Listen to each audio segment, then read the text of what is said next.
Welcome back to Fantastic Comic Fan Presents. It's my indie creator podcast where I bring in indie publishers and creators.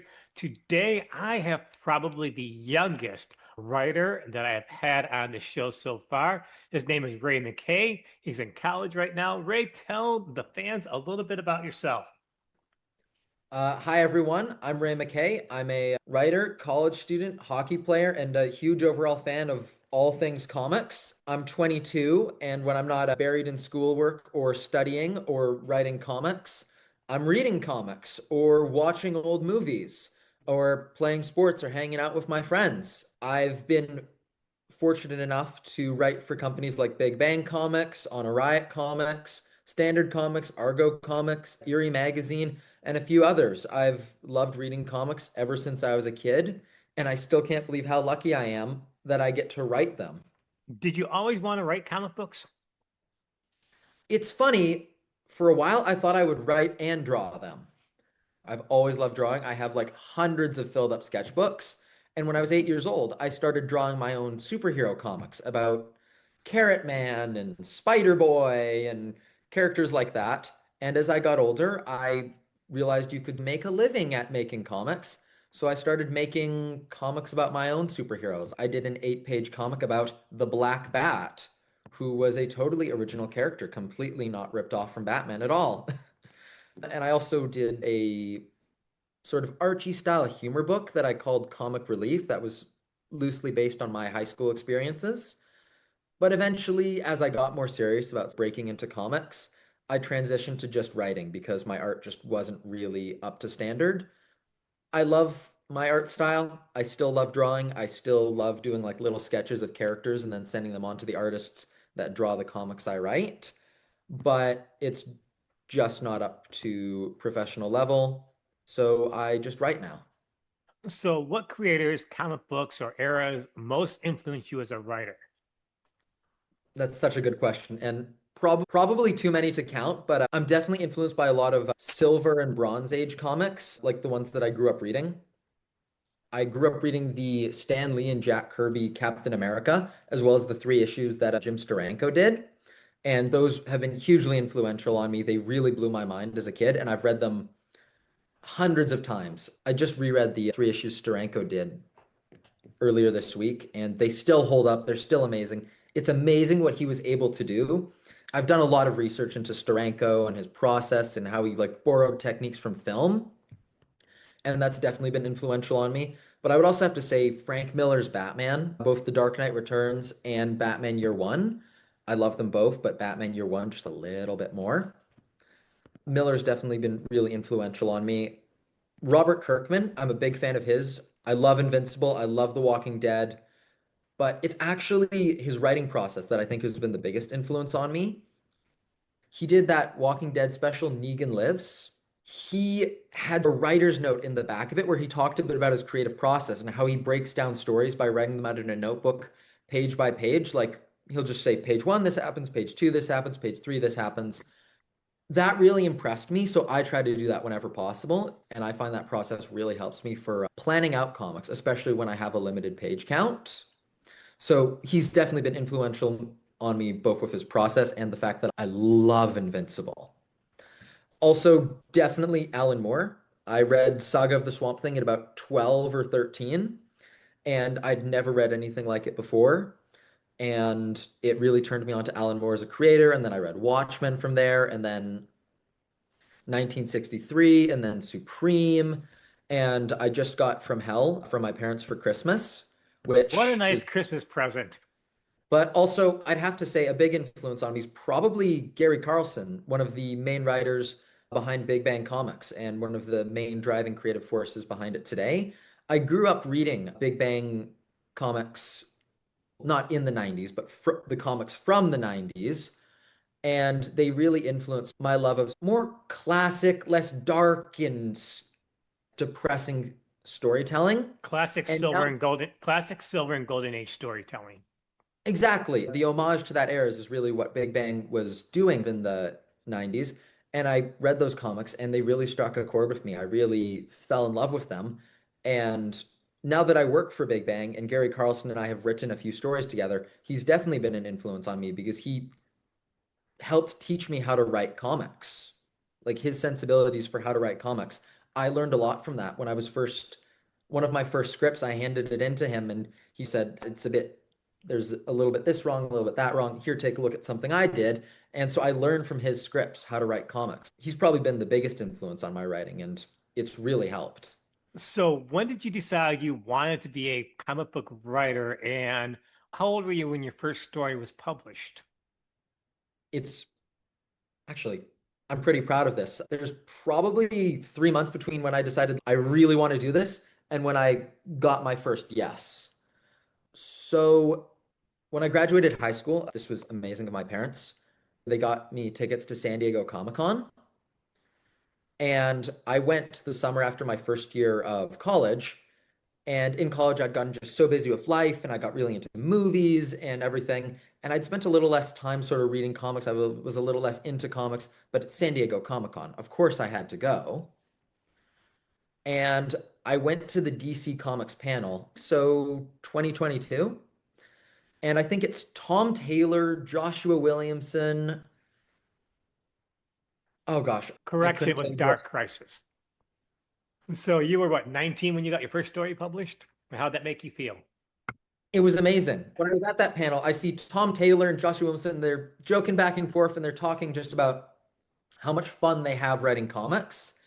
And it just, I had this moment sitting there where I was like, I have to do this or I have to try because I can't live the rest of my life knowing if I maybe could have. I'm doing my best and I'm loving it. And the first story that I did get published was a illustrated prose story in Big Bang Adventures number 20, and it was called A Duel with the Dead King, and it was a Doctor Weird story, who was one of my favorite Big Bang characters to read when I was growing up. So it was a dream come true. Let's talk about Big Bang Comics for a minute because I am also a Big Bang fan. It's been around for decades, but not many fans know about it. And we talked about that it's a homage to Silver and Golden Age stories. How would you, in a nutshell, recommend Big Bang Comics to those people who haven't tried them? I'd start by saying their slogan is "Remember when comics were fun," which I completely wholeheartedly agree with. They publish heartfelt homages to classic comics and classic storytelling. They have dozens of iconic and interesting characters that I think have infinite potential. There are some characters that I'm just dying to try and write because I think the amount of interesting stories you could tell with characters like the Badge or Golden Idol or heck, any of their characters. I So, just wish more people knew about them so we could do more stories about them. stories have you done for Big Bang so far? I have done 4 comics and 2 prose stories, I believe. But I've also helped with some of the editing and behind the scenes with other issues. So yeah, tell us because you said you did that. How did you do some of the editing and some of that other stuff with Gary and the rest of the crew? How does that work out for you? Honestly, it's pretty casual. Me and Gary just text back and forth. He asks me for my opinion on something, and I'll give it to him. A good example would be Big Bang Adventures. I want to say issue 32 is called The Vampire Bat of Midway City, and it's set in the 40s, where Night Watchman is basically dealing with a series of grisly murders where bodies are being found drained of blood, and it's eventually revealed that there's a vampire killing the criminals of Midway City. The Vampire Bat of Midway City. The biggest edit I gave to that one was I said, so it's set in the 40s, there's a big scary vampire in it. What if you did it in black and white, like an old school monster movie? Gary ended up taking that suggestion, and I think it just made that issue a lot more sort of fun and spooky. How do you juggle between college and comic book writing? Coffee, definitely coffee. But seriously, it's time management. I work as hard as I can at school and as hard as I can at comics. And so I have to have really good time management in order to be able to do the best of my abilities on both my academics and my creative endeavors. It definitely keeps me very busy between the two, but it helps that I love it. So do you think you already have a distinctive style, or is it still evolving? I'm definitely not sure yet. I definitely think I'm evolving as a writer and growing, and I hope I'm improving.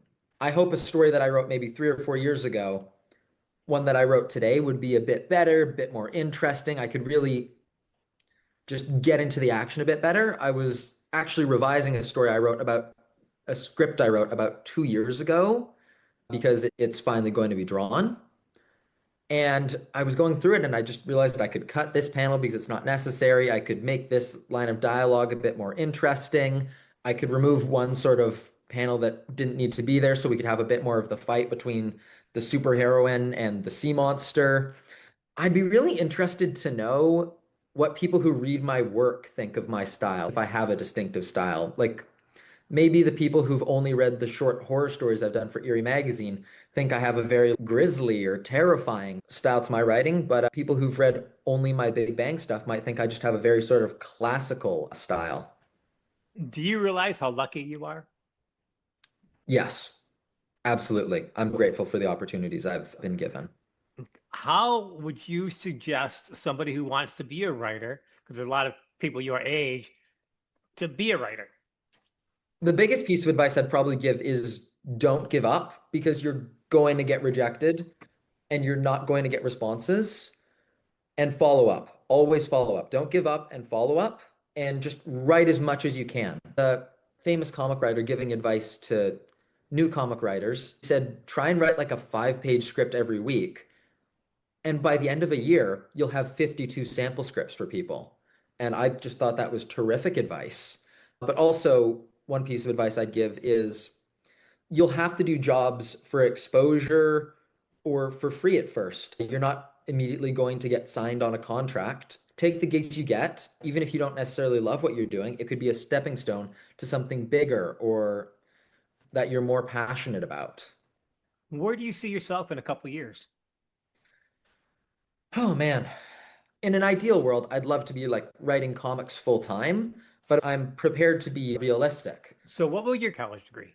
Hopefully, it set me up with the skills to not only be a good writer, but a good editor, proofreader, and it's also helped me learn just how to take criticism, how to give criticism, how to collaborate and coordinate with people professionally. And I've found that infinitely helpful sort of in work environments. College has really helped me become, I'd like to think, a more whole person as well. Me walking my first day of school versus me now, I'd like to think me at 18 would think I'm pretty cool right now. So, what comics are you reading that you think others should be? I can't recommend Absolute Batman enough. It's just such a cool book, but a lot of people are already reading that right now. They don't need it recommended to them. I'm really enjoying Tom Taylor's current run on Detective Comics. I just finished up Killer Cobra by Zenescope Entertainment. That was really fun. And if you want like a really fun retro styled comic, I can't recommend Space Cowboy and the Triumphateers by Grandway Comics enough. It's a really well done sort of 70s style book. Like it looks like it was drawn by the likes of John Buscema or Gil Kane. It's incredibly well done. And it only came out a year or two ago.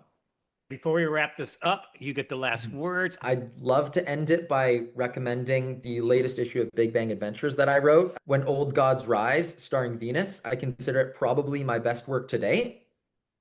I'm incredibly proud of the work I did on it, and I'm really excited for more people to read it. And also just have to prop for 1 second the upcoming issue of Pyroman I'm working on for Grok Comics.